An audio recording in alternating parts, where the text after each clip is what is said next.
Money was always the language my family spoke most fluently. From the moment I was born, I was surrounded by discussions about investments, stocks, and real estate. My grandfather started it all in the 1960s, building a small fortune through commercial real estate. Dad took that foundation and turned it into something even bigger through aggressive stock market plays. By the time I came around, the family was worth a solid $180 million. But while my older siblings, Marcus and Vanessa, dove into the world of finance and investments, I was often seen as the creative one. I was good in school, sure, but I wasn't expected to be good with money. Marcus had a trust fund by 16 and Vanessa followed suit. But when I asked about mine at 16, I was told to focus on my savings account first. It was clear my talents were in the arts, not the numbers game. And so I grew up in the shadow of my siblings, constantly hearing that I just wasn't cut out for the financial world. Growing up in a family where money was both a topic of conversation and a way of life, I never had the luxury of thinking about anything else. My father, who had inherited a small fortune from my grandfather, constantly talked about market trends, investments, and the future. I'd sit at the dinner table, listening to them discuss everything from stock picks to new IPOs. It was a world that seemed both thrilling and intimidating, but it was never one I thought I'd be a part of. My older brother Marcus, who was 7 years older than me, absorbed it all like it was second nature. He was brilliant when it came to numbers. By the time he was 16, Dad had set up a trust fund for him $500,000, a learning experience, as Dad called it. I remember feeling a little jealous when I found out. Marcus already had his foot firmly planted in the financial world, and it was clear he was going to make something of himself. Then there was Vanessa, my sister, 4 years older than me. She was all more methodical, more deliberate than I was. She was given her own trust fund at 16 too, and by the time she was 23, she had turned her $500,000 into $1.2 million. I always admired her focus, but at the same time, it made me feel like I didn't belong in the world of money. I wasn't like them. I wasn't a numbers person. My creativity, which my parents encouraged, always seemed to take precedence over anything else. I spent my childhood drawing, painting, reading books, and focusing on subjects that didn't have much to do with finance or investing. But it wasn't just that I was creative. My family seemed to see it as an excuse for my lack of aptitude when it came to handling money. I never understood why they would look at me and think, she'll never get it. I was good at school. I did well in math, and I had a knack for economics. But despite all that, I wasn't the one they saw as having the mind for money. Marcus got a scholarship to a private prep school, and Vanessa followed him to Yale. Meanwhile, I spent my time at home, being told how lucky I was to have the gift of art, as if that was my only value. I remember when I came home with a perfect score in AP Calculus. It was one of those moments that should have felt like a victory, but it didn't quite hit the mark. Dad, who had always been so impressed with my siblings' academic and financial achievements, didn't even blink at my report card. He glanced at it over his reading glasses, shrugged, and said, "That's nice, honey. Marcus just made $47,000 on a tech stock play. Do you want to hear about his strategy?" I felt a lump form in my throat, but I didn't say anything. It wasn't the first time my accomplishments had been dismissed in favor of someone else's. It had become clear over the years that my creative mind didn't belong in the financial world. But that wasn't the worst of it. There were the little comments, the well-meaning but cutting remarks that reinforced the idea that I wasn't cut out for money. "Lily's the creative one," Mom would tell her friends with a smile. "Marcus has the business brain. Vanessa has the analytical mind." And there I was, the artistic soul. I didn't know exactly what that meant, but I did know that it wasn't enough. I wasn't bad at school. I was great at it. Actually, I'd earned straight A's in everything: math, science, English, history. But I always felt like I wasn't enough in the eyes of my parents, who still saw me as someone who would never get it when it came to money. It wasn't just the academic side, it was everything. My siblings had trust funds to manage and grow, while I had a savings account with $10,000 in it. That was it. Let's see how you do with your savings account first. Lily. Dad had said when I asked about my trust fund at 16, it stung, but I kept quiet. I guess I thought that maybe, just maybe. He was right. Maybe I wasn't ready. The message was clear. Investing wasn't for me. I wasn't like Marcus or Vanessa, who seemed to understand it all instinctively. As I grew older, this gap between me and my siblings became more pronounced. Every time I'd ask about my trust fund, I was met with a gentle refusal. You haven't shown the maturity level needed for that kind of responsibility, Dad said when I asked again at 21. Your spending habits are concerning. My spending habits consisted of rent, groceries, and student loan payments. But I didn't argue. I couldn't. I just nodded, accepting the reality that I was never going to be the one trusted with anything more than a savings account. Marcus had his full trust fund access at 21, Vanessa at 22. But for me, it was always next time. At 24, I asked again. We've decided to keep yours in trust a bit longer. Dad said. I didn't even argue this time. I didn't even ask why. I just went along with it. All I had was a small allowance each month, $2,800 to cover everything from rent to food. And then, of course, I'd hear about Marcus buying his $3.2 million condo in Manhattan, which seemed to highlight just how different my life was. It was impossible to ignore. It was easy to think that I wasn't enough. My family's expectations for me were set in stone. I wasn't the one they believed could handle wealth. And so I learned to live in a way that reflected that belief. I went to college on a trust fund controlled by my parents, but it wasn't the same as Marcus and Vanessa's. There was no freedom, no access to large sums of money. I was forced to budget, to live on what I was given.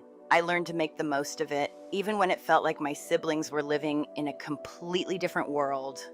There was no question in anyone's mind I was the creative one, and no one ever expected me to be more. What my family didn't realize was that I wasn't interested in proving them wrong. I wasn't interested in showing them that I could be as successful as Marcus or Vanessa.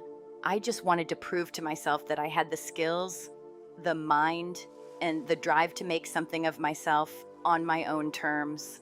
I wanted to show that I didn't need a trust fund to succeed, that I didn't need to be given anything to make my way in the world. But for the longest time, it seemed like I was stuck. Every time I'd bring up my own goals, my own dreams, they'd turn the conversation back to Marcus's latest stock picks or Vanessa's returns from her municipal bonds. I didn't have a place in their world. And so I stopped trying to be a part of it. Instead, I focused on what I could control. I studied hard at Yale, and though my finances were limited, I found ways to make it work. But deep down, I always knew that as long as I was in their shadow, they would never truly see me for who I could be. My savings account, my little account, was all I had. But in the back of my mind, I kept thinking, what if they're wrong? What if I'm more than just the artistic one? It was a thought that stuck with me. But for years, I kept it to myself. I lived in the world they'd built for me, the world where I wasn't trusted with money, the world where I was just a creative soul, not someone capable of building wealth. The truth was, I wanted to be more. I wanted to be trusted. I wanted to prove that I had what it took. But for now, I had to settle for the small, steady savings account while my siblings thrived in their wealth, while my family saw me as the artistic one. My mind was always working in the background, quietly observing, analyzing, and plotting a way to build my own success, one they would never expect. I didn't need their trust fund or their approval. What I needed was a way to prove to myself that I could create something real, something that would show the world that I was capable of more than just creating art. I started small.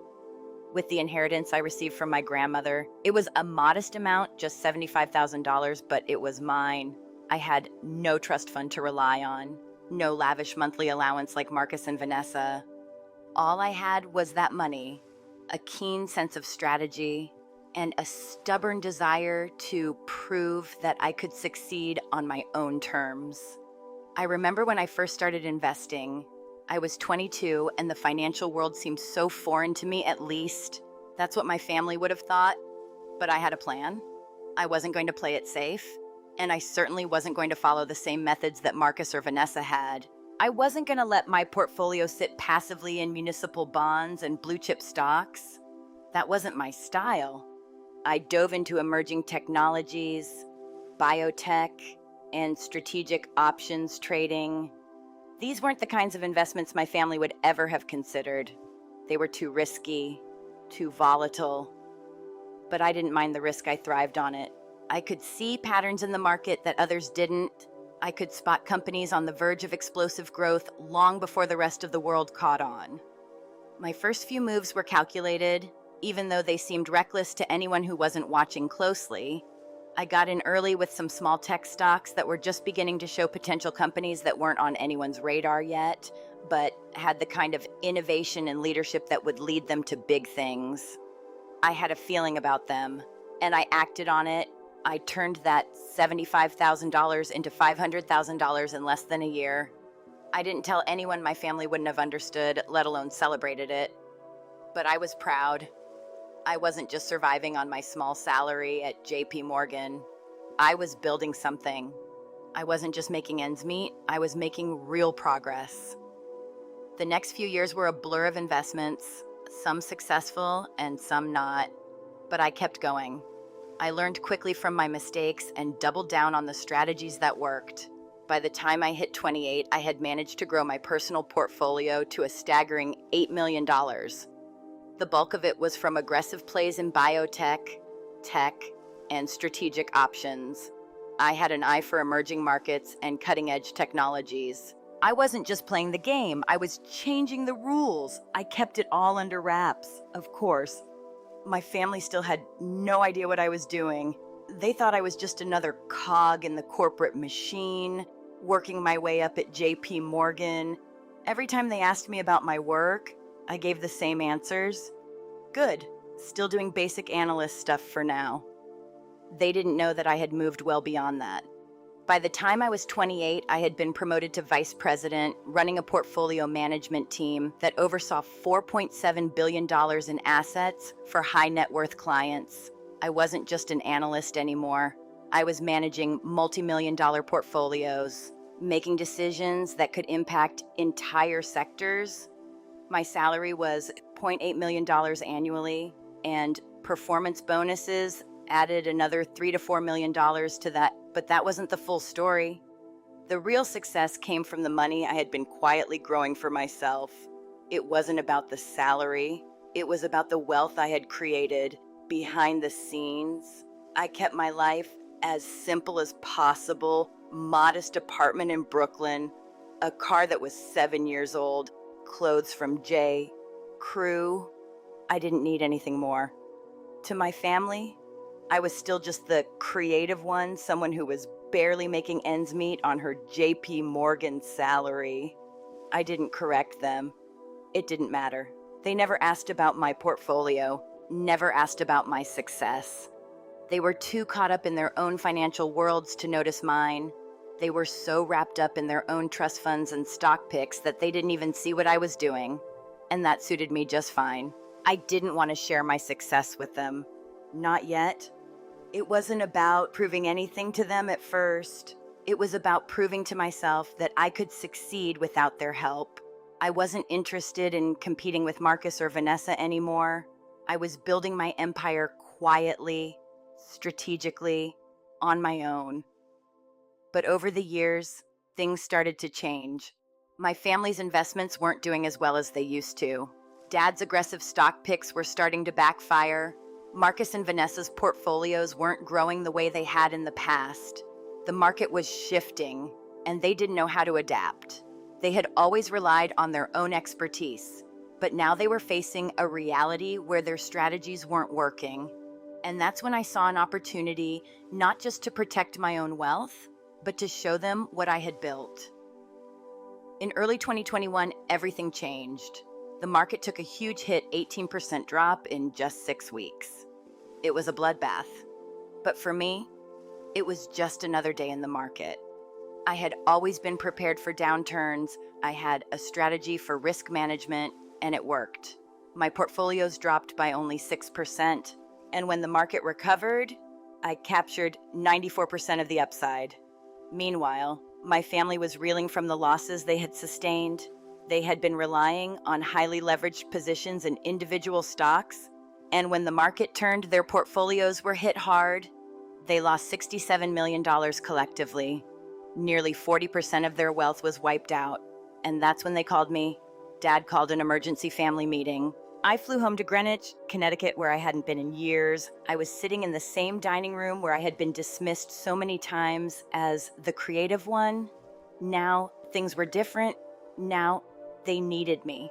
My family was scrambling to recover from their losses, and they didn't know who else to turn to. They had been interviewing wealth advisors, but they hadn't found anyone they trusted. And that's when the conversation turned. They started asking me questions, not just about my work, but about what I had been doing with my own money. They started asking me for help. They were finally starting to realize that maybe I knew something they didn't. But the best part was, they still didn't know the full extent of my success. I hadn't told them, not yet. But when they asked about investment management, I knew it was time. It wasn't just about the money I had made. It was about what I had learned along the way. I had built my fortune in silence, with no help, no handouts, and no recognition. I had done it all on my own. And now they were asking for my help. It was a moment of quiet vindication. All those years of being underestimated, all those times they had told me I wasn't good enough, it was all leading to this. They needed me now, and I was ready. It wasn't long before the cracks in my family's investment strategy began to show. For years, they had built their wealth on aggressive stock picking and heavy leverage, a strategy that had worked brilliantly during bull markets. Marcus and Vanessa were always at the forefront of those decisions, each with their own specialized focus. Marcus was the risk taker, always chasing the next big stock with the potential for huge returns. Vanessa, on the other hand, had a more analytical approach, but she still favored individual stock plays, with some of her money invested in municipal bonds for stability. But when the market shifted, all that aggressiveness began to backfire. Early in 2021, things went from bad to worse. The market dropped 18% in just 6 weeks, and my family's heavily leveraged positions began to get margin called. They lost $67 million in total. Almost 40% of the family's wealth evaporated in a matter of weeks. It was a wake-up call they had been avoiding for years. My father, who had been confident in his methods, became visibly stressed. He called an emergency family meeting. I knew something big had happened when I received the call. It wasn't the usual casual check-s. This time, Dad sounded rattled, almost desperate. When I walked into the family home in Greenwich, I could immediately sense the tension in the air. Dad's face was gray with worry, and Marcus and Vanessa were already sitting at the dining table, their eyes heavy with frustration. The room fell silent when I entered, and I could feel the weight of their collective disappointment. The dinner table, once a place for casual conversation about their financial successes, had now become the scene of a family crisis. My father was the first to speak. "We need to make some major changes," he said, his voice strained. "We've lost too much. We've been playing this game too aggressively, and now we need to consolidate everything." The tension in the room was palpable as my father continued. "We're restructuring everything. We need to create a unified family investment strategy and bring in professional management." I was silent as I listened to them talk. It was hard to hide the fact that I had been watching this all unfold from a distance. seeing the cracks appear but never saying a word. I hadn't interfered before, but now they were turning to me. "What about your individual portfolios?" I asked, trying to gauge their thoughts. Marcus, who had always been so confident, suddenly looked deflated. "We're merging everything into one family fund," he said. "We need professional management, not a bank, but a private wealth advisor, someone who really understands high net worth families." Vanessa chimed in, listing off the requirements for their new advisor. "They need at least 10 years of experience, verified performance history, managing at least $500 million in assets, expertise in both growth and preservation strategies." The implications of their words were clear. This wasn't just a minor hiccup. This was a full-on crisis. They were lost, scrambling for someone to fix what had gone wrong. At that moment, I realized I was the solution to their problem. They just didn't know it yet. They hadn't asked me directly, but it was clear that they were looking for someone with the knowledge and experience to rebuild their wealth. They wanted someone who could manage risk, someone who could rebuild what they had lost, but they didn't see me as that person. They still saw me as the creative one, the one who didn't understand investing. I wanted to speak up. I wanted to say that I had been quietly building my own wealth and that I had exactly the kind of expertise they needed, but I held back. I stayed quiet, letting them talk about their options. Over the next 3 weeks, they brought in candidate after candidate wealth managers from high-end firms, each one boasting impressive credentials. They all seemed to fit the bill on paper, with decades of experience and multi-million-dollar portfolios to back them up. But as they interviewed these candidates, I couldn't help but feel that none of them truly understood the scope of the problem. The problem wasn't just about managing the money. It was about how to rebuild after taking such a massive hit. The candidates they brought in were mostly focused on preserving what was left, not growing it. They didn't understand the kind of aggressive strategies needed to make up for such a massive loss. Finally, they made their choice. Bradford Whitmore, a 61-year-old managing partner at Whitmore Wealth Management. He had 35 years of experience and a long list of wealthy clients. He was everything they thought they needed: a conservative, traditional wealth manager who would keep their money safe. But I knew deep down that Bradford wasn't the answer. His performance history was mediocre at best. Over the past 20 years, he had averaged just 8% annually, barely beating the S&P 500. His expertise was in maintaining wealth, not growing it. My family had made a crucial mistake. They had chosen the safe route, the option that seemed like the safest bet in the wake of their losses. But what they really needed was someone who could take calculated risks, someone who could move aggressively and make back the money they had lost. I didn't say anything, of course. I just watched as they signed the contract with Bradford and transferred $110 million of the family wealth into his care. For 6 months, they watched as his conservative approach generated just 4.2% returns, while the market returned 14%.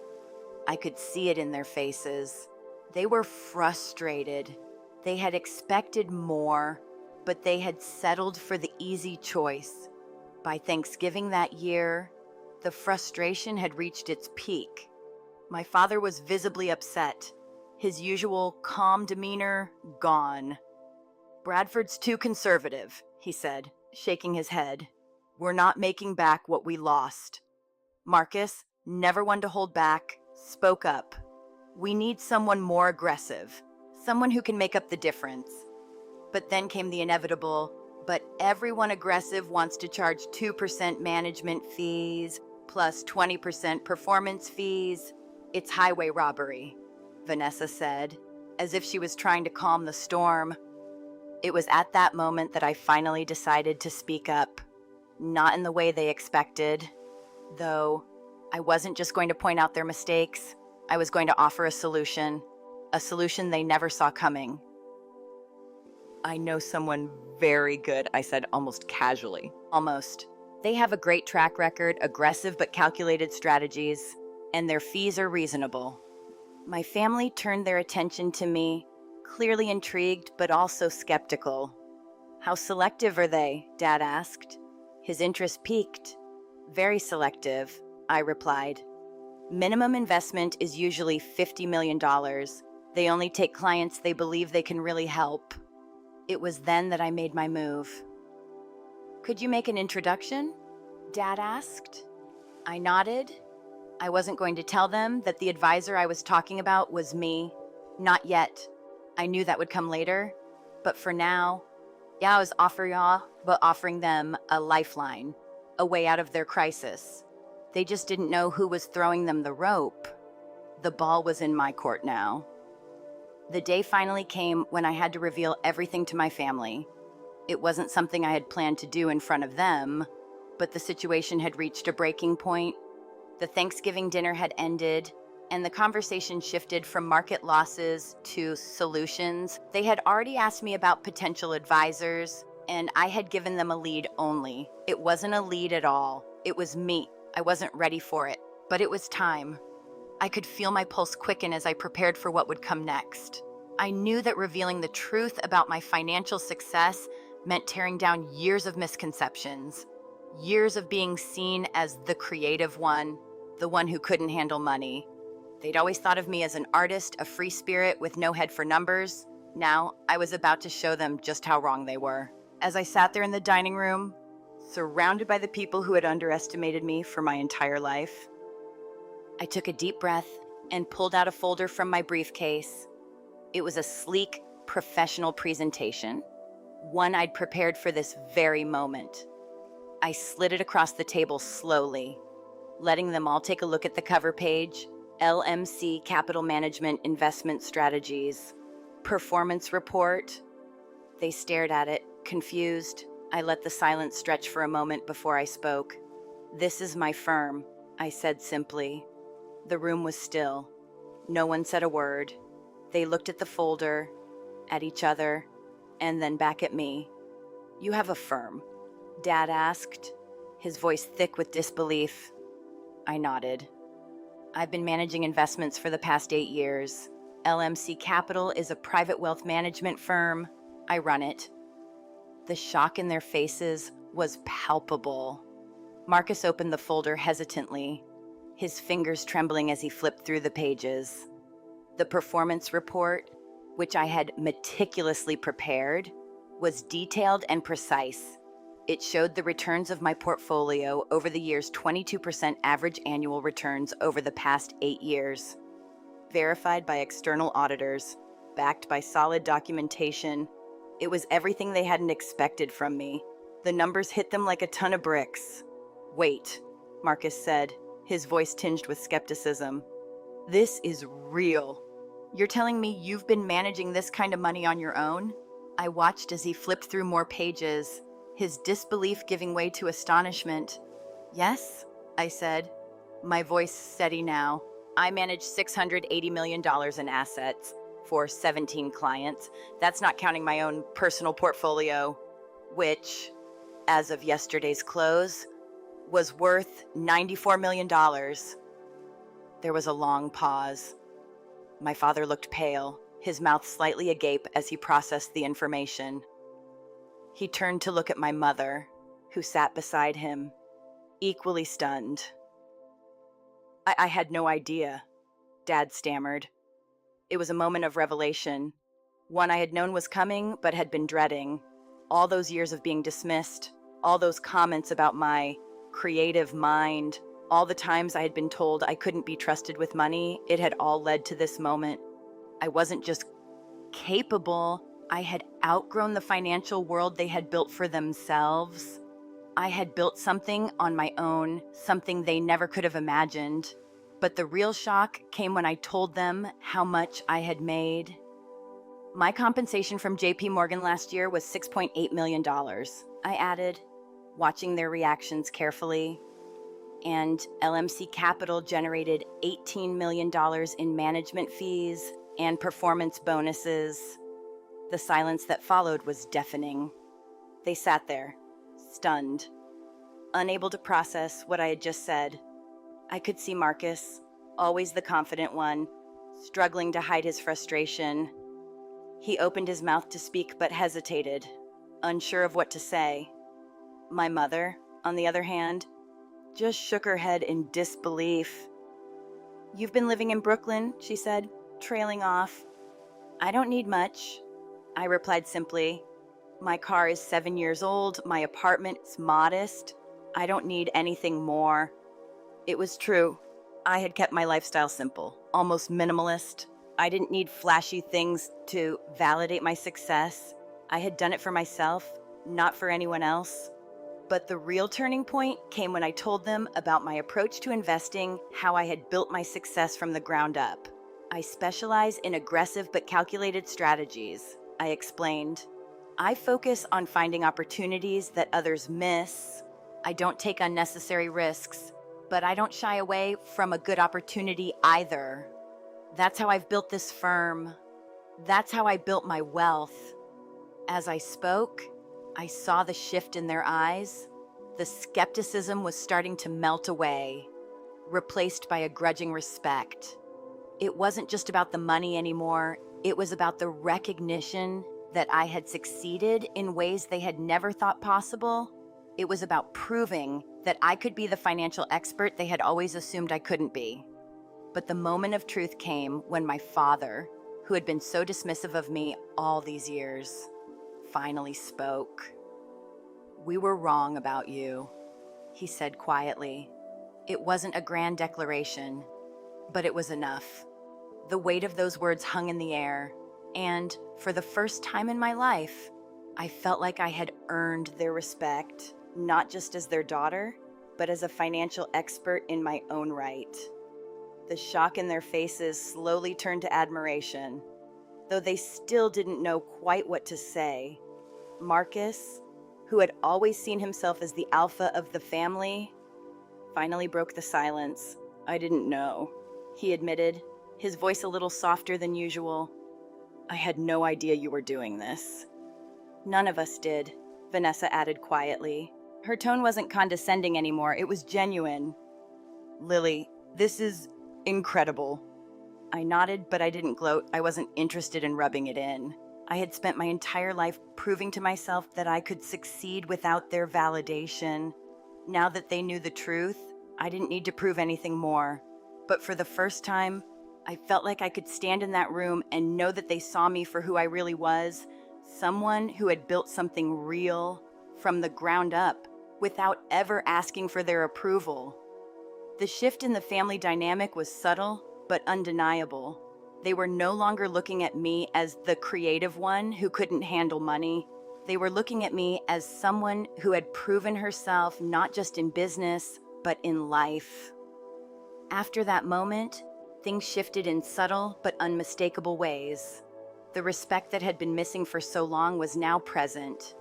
No one ever again referred to me as the creative one or questioned my ability to handle money. Family dinners, which had once been dominated by talk of Marcus's latest stock picks or Vanessa's bond returns, now included me in the conversation genuinely. They asked my opinion on investments, my thoughts on emerging markets, and even listened to my analysis without the usual dismissiveness.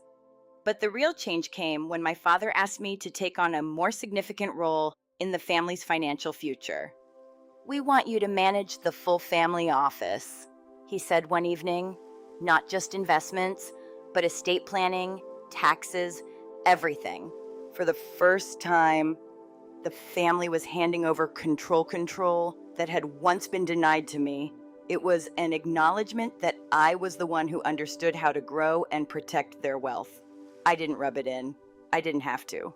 The irony wasn't lost on me. The daughter who was told she couldn't be trusted with a savings account now controlled everything they had. It was the ultimate triumph, not about money, but about proving them wrong.